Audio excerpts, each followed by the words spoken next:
பூமிக்குரிய வாழ்க்கையை வாழ்ந்துட்டு தியாகம்னு சொல்லாத, அது தியாகம் கிடையாது.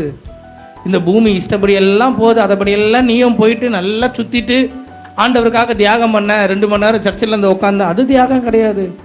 இந்த பூமி நடக்கிறபடி வாழுகிறபடி நீ என்ன பண்ணாத, போகாத. ஆண்டவருடைக்கு தியாகம் பண்ணனா எதை தான் தியாகம் பண்ணணும்? பாவ வாழ்க்கையை தியாகம் பண்ண. ஆமென்.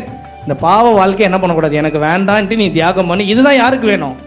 கர்த்தர் கேட்குறதெல்லாம் என்னென்ன இதுதான் கேட்பார், பெருசாலாம் கேட்க மாட்டார். நீ இதை பண்ணு, அதை பண்ணு, இதை செய், இதை இழு, அதை இழு, அதை போட்டுக்கோ, அதெல்லாம் ஒன்றும் சொல்ல மாட்டார். நீ பாவ வாழ்க்கையை மட்டும் என்ன பண்ணு, விட்டுடுப்பா. இதை சாப்பிடாத, அதை சாப்பிடக்கூடாது, நல்லா சாப்பிட்டு நல்லா கொழுத்து போ, பிரச்சனையே இல்லை.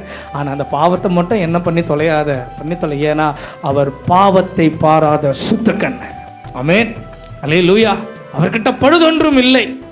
அப்போ ஆண்டவர் நம்மக்கிட்ட என்ன எதிர்பார்க்குறாரு? அப்போ இந்த உலகத்துக்கு ஒத்த விஷயம் என்ன பண்ணாத, தரிக்காத. அடுத்த காரியத்தை